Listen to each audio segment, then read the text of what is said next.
Yollar kaç günden beri kapalı? 20 gün ulaşıyor ortalama. 20 gündür. Evet. Hiç açılmadı mı bu arada? Yok.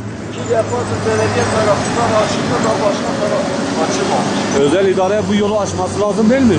Açması lazımdır ama imkanı da yok. Nerede bilemiyoruz. Başka köy yolları kapalı var mı şu an Karlofça? Şu anda bildiğim bu kadar. Başka bir şey.